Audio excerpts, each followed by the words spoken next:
வட்டி வந்து நம்மள வந்து எந்த அளவுக்கு டிஸ்ட்ராய் பண்ணுதுன்னு ஒரு டூ வீலர் வந்து எக்ஸாம்பிள வச்சு சின்ன வீடியோ பண்ணியிருக்கேன். இப்போ நம்ம வந்து ஒரு டூ வீலர் வாங்குறதுக்கு ரூ. 1,00,000 ஆகுதுன்னு வச்சுக்கலாம். ரூ. 1,00,000 ஆகுதுன்னா, நம்ம ரூ. 1,00,000 நான் போய் கேஷ் கட்டுறேன். ரூ. 1,00,000 வண்டி குடுங்க அப்டின்னா, டிஸ்கவுண்ட் என்ன குடுப்பீங்கன்னு நீங்க கேட்டீங்கன்னா, பெருசா ஒண்ணும் சொல்ல மாட்டாங்க. ஒரு ரூ. 3,000 குடுக்குறாங்க. இல்ல ஒரு ரூ. 4,000 குடுக்குறாங்க. அவ்வளதான் சொல்லுவாங்க தவிர, பெரிய டிஸ்கவுண்ட்லாம் ஒண்ணும் குடுக்க மாட்டாங்க. பெரிய மரியாதையும் குடுக்க மாட்டாங்க. அதே வந்து நீங்க வட்டிக்கு ஃபைனான்ஸ்க்கு நீங்க வந்து வண்டி வாங்குறேன் அப்படின்னு சொன்னீங்கன்னா, "வாங்க சார், வாங்க சார். எவ்வளோ சார் வேணும்?" "ரூ. 30,000 குடுத்தா போதும் சார். மீதில இஎம்ஐல கட்டிக்கோங்க சார். சின்ன அமௌண்ட்டா கட்டிக்கோங்க சார். ஒரு 2 வருஷம் இல்லன்னா 4 வருஷம் கூட கட்டுங்க சார். இல்ல 3 வருஷத்துல முடிச்சிருங்க சார்." அப்படின்னு சொல்லிட்டு நம்மள வந்து நீங்க கேஷே கொண்டுட்டு போய் இருந்தாலும், உங்க மைண்ட வந்து இஎம்ஐயா மாத்தி, நீங்களே யோசிப்பீங்க, சரி மீதி இருக்க காசு நம்ம வேற வேற ஏதாவது ஃபியூச்சருக்கு உதவுமே, வேற ஏதாவது செலவுக்கு உதவுமேன்னு சொல்லிட்டு நீங்களும் வந்து கேஷா குடுத்து வாங்குற மைண்ட் செட்டா இருந்து போனா கூட, அங்க போனோனே மைண்ட் மாறிடும். சரி எதுக்கு மொத்தமா காச குடுத்துட்டு வேற ஏதாவது வீட்டு செலவுக்கு உதவும்ன்னு சொல்லிட்டு நீங்க அந்த மாரி வாங்கிடுவீங்க. ஆனா இங்க என்ன பிரச்சனைன்னா, நம்ம வந்து கேஷ் குடுத்து வாங்குற நிலைமையில ஃபர்ஸ்ட் இருப்போம். அதுக்கப்புறம் இஎம்ஐ கட்டக்கூடிய நிலைமையாவது இருக்குமா? இல்ல அந்த நிலைமை கூட மோசமாயிடுமா? அப்படின்னு தெரியாது. நம்மளுக்கே வந்து வீட்ல 2 பேர் சம்பாதிக்கிறவங்க இருக்கிற வீடுனா வேற மாரி ஓடும். ஒரே ஆள் சம்பாதிக்கிற வீடு, ஒரு பெர்மனன்ட் வேலை இருந்தா, அது வேற மாரி ஓடும்.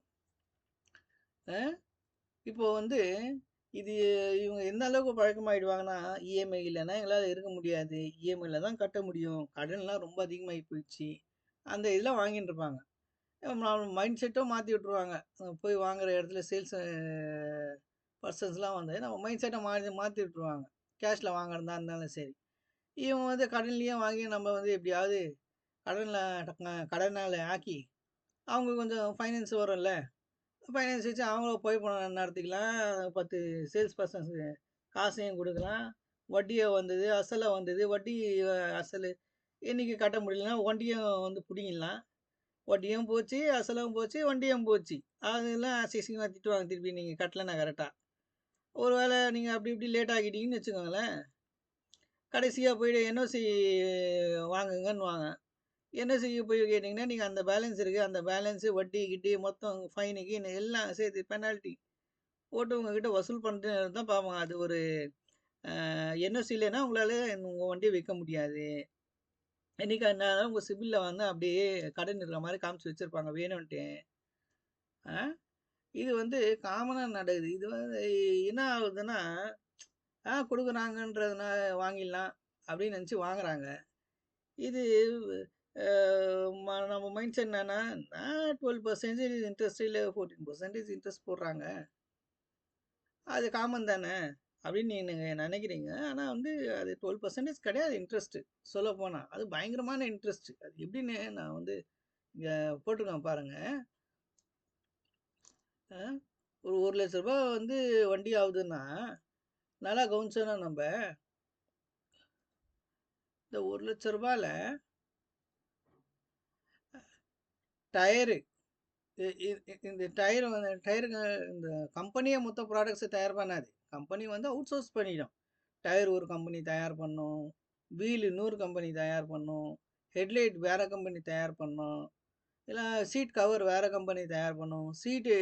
இது பேட்டரி வேற கம்பெனி தயார் பண்ணும். பிரேக் ஒயரு வேற கம்பெனி தயார் பண்ணும். பிரேக் ஷூ ஒரு கம்பெனி கான்ட்ராக்ட் எடுத்திருக்கோம்.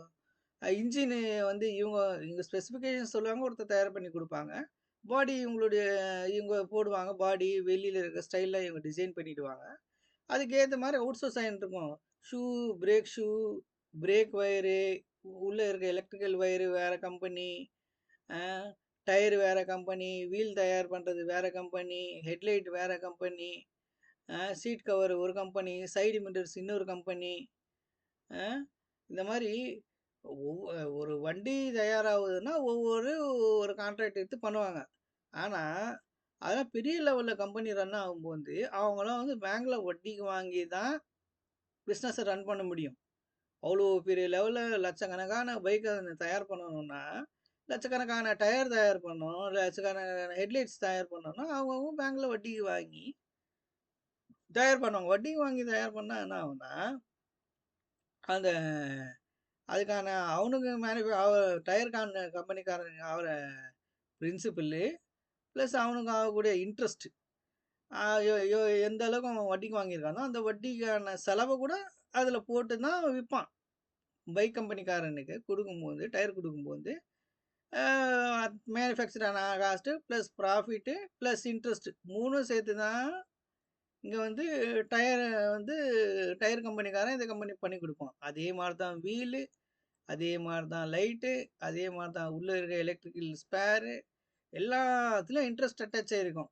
சீட்டு, இன்ஜின்னு, சைலன்சரு, வண்டி பாடி, போல்டு, ஷாக் அப்சார்பரு, பிரேக் ஒயரு, எல்லாத்துலேயும் வந்து ஒவ்வொருத்தரும் ஒவ்வொரு அவன் வேறு பேங்க் வாங்கியிருப்பான், அதுக்கு இன்ட்ரெஸ்ட் வேறு, இந்த இவர் வேறு பேங்க்கில் வாங்கியிருப்பார், இதுக்கு தனி இன்ட்ரெஸ்ட்டு, அதுக்கு தனி இன்ட்ரெஸ்ட்டு, ஒவ்வொரும் இன்ட்ரெஸ்ட் போட்டு இந்த ரூ. 100 ரூ. 1,00,000 இருக்கக்கூடிய பைக்கில் நீங்கள் பார்த்தீங்கன்னா கிட்டத்தட்ட பிரின்சிபல் வெறும் அதாவது ஆகக்கூடிய அசல் வெறும் 50,000 தான். மீதி 50% பார்த்தீங்கன்னா இன்ட்ரெஸ்ட். அதாவது 50க்கு 50 இன்ட்ரெஸ்ட்டு. இது எங்கேயாவது ஆகுமா அப்படின்னு நீங்கள் கேட்பீங்க. அது அந்த மாதிரி வராது இன்ட்ரெஸ்ட். இந்த 50 ப்ளஸ் பிரின்சிபல் ப்ளஸ் 50 இன்ட்ரெஸ்ட் வர்றது நம்ம இந்த 12% கட்டுறோம் இல்லையா, இதையும் சேர்த்து தான் நம்மளுக்கு வந்து 50% இன்ட்ரெஸ்ட் ஆகிடும்.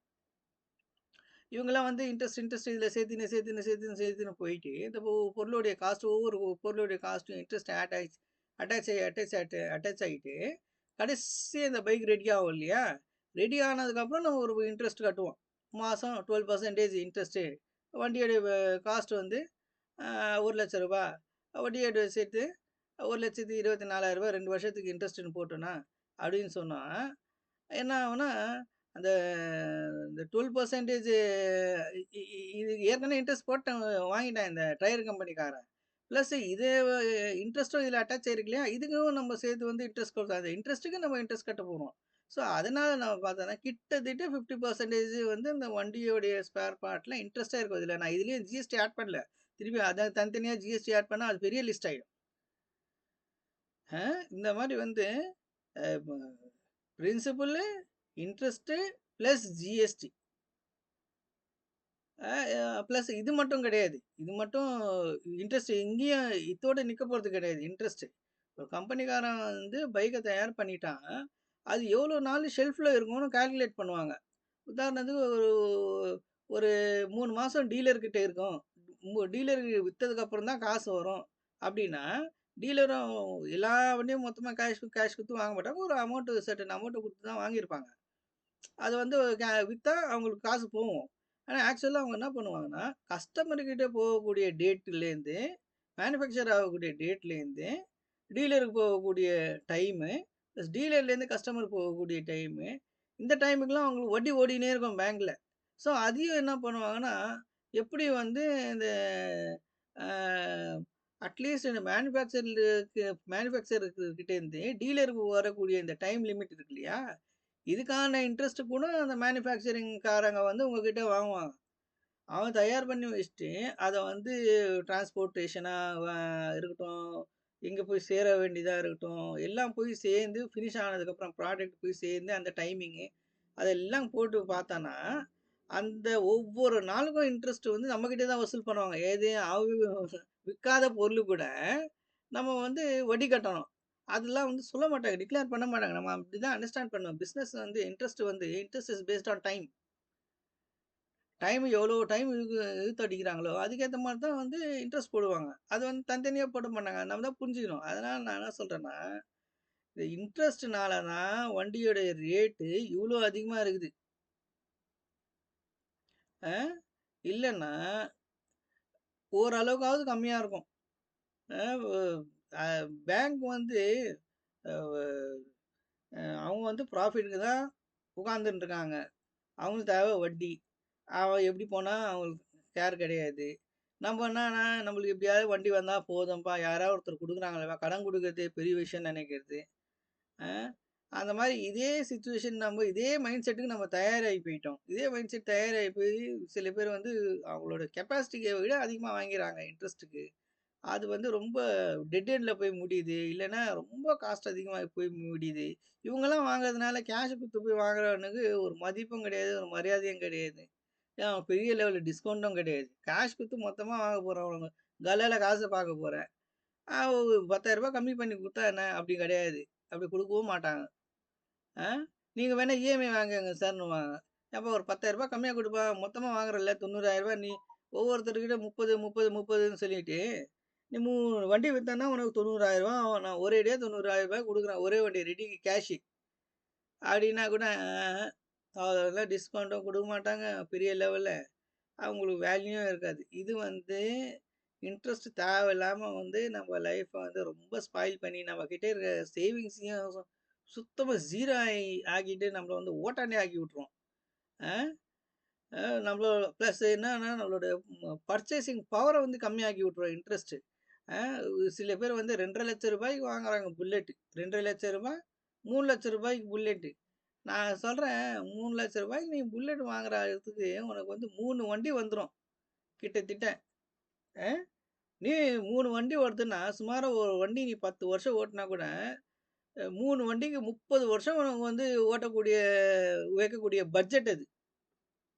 நீ என்ன பண்றன்னா, ஒரே வண்டி மேல வச்சுரு. அது உனக்கும் அந்த வண்டிய வந்து சமாளிக்கிறதுக்கான பெரிய பெரிய புல்லட் சமாளிக்கிற அளவுக்கு பாடி இருக்குதோ இல்லையோ, ஒரு பந்தாக்காகவே வண்டி. சில பேர் வந்து பெரிய ஆளா இருப்பாங்க. அவங்களுக்கு இந்த வண்டிலாம் வந்து கொஞ்சம் கால் இடிக்கும். அவங்க கொஞ்சம் சூட் ஆவாது. அந்த மாரி ஆளுங்களுக்கு வந்து புல்லட் கரெக்ட்டா இருக்கும். ஆனா, புல்லட்டுல போனா பெரிய ஆளு மாரி தெரியணும். இல்ல ஒரு பெரிய பந்தாவா ஸ்டைலிஷா தெரியணும். அப்படி இல்லன்னா சூப்பர் பைக்ல பெரிய இதா தெரியணுன்றதுக்காக வந்து 3 வண்டிக்கு வாங்கக்கூடிய பட்ஜெட் ஒரே வண்டிக்கு அவங்க விக்கிறவங்க 1008 காரணம் சொல்லி வித்துருவாங்க. அது இருக்குது, இது இருக்குது, அப்படி இப்படி அப்படி இப்படின்னு. அதுக்கேத்த மாரி ஸ்பேர் பார்ட் இருக்கும். நாளைக்கு கீழ விழுந்து வா கா கா கால வச்சீங்கன்னா, அந்த வண்டிக்கு ரிப்பேர் பண்ணணும்னாலும் ரூ. 2,50,000 வண்டிக்கு இருக்கிற ஸ்பேர் பார்ட் ரேட்டும், ரூ. 1,00,000 இருக்கிற பைக்குடைய ஸ்பேர் பார்ட் ரேட்டும் ஒண்ணா இருக்குமா? அதுவும் 2 1/2 மடங்கு இருக்கும் அதுக்கேத்த மாரி. அதையும் யோசிக்கணும் வண்டி வாங்கும்போது. அதையும் யோசிக்கணும். பார்க்கறதுக்கு பந்தா இருக்கணும். 4 பேர் பார்ப்பாங்க, கை தட்டுவாங்க. ஆ திரும்பி திரும்பி பார்ப்பாங்க. அதில ஒரு ஒரு சந்தோஷம், நம்மளுக்கு சந்தோஷம். அப்பா அப்படின்னு சொல்லிட்டு. இவங்க நீங்க வந்து தேவையில்லாம முட்டாள் ஆவுறீங்க. என்னன்னா வந்து தேவையில்லாத மோகத்தில போயிட்டு முட்டாள் ஆவுறீங்க. அ அதனால இத வந்து அவாய்ட் பண்ணிடணும். பந்தாக்காக வண்டிக்கு பின்னாடி போகக்கூடாது. அந்த வண்டி உன்னுடைய தேவை என்னவோ, அதுக்கு ஏத்த மாரி தான் நீ வாங்கணும். உன் தேவை நான் இது பண்ண போறேன். அதுக்கு ஏத்த மாரி வண்டி வாங்கிக்கணும். ஃபேமிலியோட போறேன். இது சூட்டபிளா இருக்குன்னா வாங்கிக்கோங்க. அ இதில வந்து ஸ்போர்ட்ஸ் மாரி வந்து ஸ்போர்ட்ஸ் பைக் மாடலு சொல்லின்னு பைக்காரங்க விப்பாங்க. எதுக்குன்னா சாவறதுக்காக விப்பாங்க. "நீ சீக்கிரம் செத்துடுறான்னு" சொல்லிட்டு. ஏன்னா, நீ செத்தேன்னு வச்சுக்கயேன், எனக்கு நல்லது. அப்படின்ற மாரி அவங்க கணக்கு. அ அ இவரு வந்து ஸ்போர்ட்ஸ் மாடலுன்னு சொல்லி விக்கிறான். அந்த கம்பெனிக்காரன் ஆட் குடுக்கறதுக்கு அறிவு இருக்குதா இல்லையான்னு தெரியல. நீ ஸ்போர்ட்ஸ் வண்டியா இருந்தா உண்மையிலேயே ஸ்போர்ட்ஸ் வண்டிய தயார் பண்ணி, ஸ்போர்ட்ஸ் நடக்கக்கூடிய ஏரியால உடு. அங்க மட்டும் தான் ஓட்டணும். நீ ஸ்போர்ட்ஸ் மாடல்ன்னு குடுத்துட்டு, இவனுக்கு ஸ்போர்ட்ஸ் பைக் ஃபீலிங் குடுத்தான்னா என்ன ஆகும் இவன் வயசுக்கு? போய் முட்டி மோதி சாவ மாட்டான்? அவனுக்கு என்ன தெரிய போகுது? அவனுக்கு ஒண்ணும் தெரியாது. அப்படியே செத்துருவான். அவங்க அம்மா, அப்பா ரோட்ல நிக்க வேண்டியது தான். அழுதுன்னே நிக்க வேண்டியது தான். புள்ள போயிட்டான் அப்படின்னு சொல்லி. இவன் போறோம் இவன் தனியா போவானா? வாடா மச்சான்னு சொல்லி 2 பேர பின்னாடி கூட்டு வச்சுன்னு போவான். இவன் ஒருத்தன் மட்டும் சாவானா? எதிர்க்க இருக்கிறவனையும் சாவடிப்பான். பின்னாடி உட்கார்ந்த 2 பேரையும் சாவடிப்பான். என்னடான்னா இது ஸ்போர்ட்ஸ் பைக் மாடல்டா. இது இப்படிதான்டா ஓட்டணும்னு சக்கு சக்கு சக்குன்னு பிரேக் வச்சுன்னே இருப்பான். பிரேக் வச்சு நேரா போய் பஸ்ஸு கீழ போய் தலைய விட வேண்டியது தான். அ அதனால ஸ்போர்ட்ஸ் பைக்கு மாரி ஆட குடுக்கறது, ஸ்பீடா ஓட்டுற மாரி ஆட குடுக்கறது, இதெல்லாம் வந்து நிறுத்திடணும். நீ ஸ்போர்ட்ஸ் பைக்கா இருந்தா உண்மையிலேயே ஒரு ஸ்போர்ட்ஸ் பைக்க தயார் பண்ணி, வெறும் ஸ்போர்ட்ஸ் கிரவுண்ட்ல மட்டும் தான் ஓட்டணும். ஸ்போர்ட்ஸ் பைக் ஃபீல் குடுக்குற மாரியே நீ வண்டி தயார் பண்ணக்கூடாது. அப்படி தயார் பண்ணா நெறைய பேர் சாவாங்க. இந்த மாரி ஓட்டி, ஓட்டி போய் சாவாங்க. உனக்கு ஒரு பொறுப்பு இருக்குது கம்பெனி மேனுஃபேக்சரிங் கம்பெனிக்கு.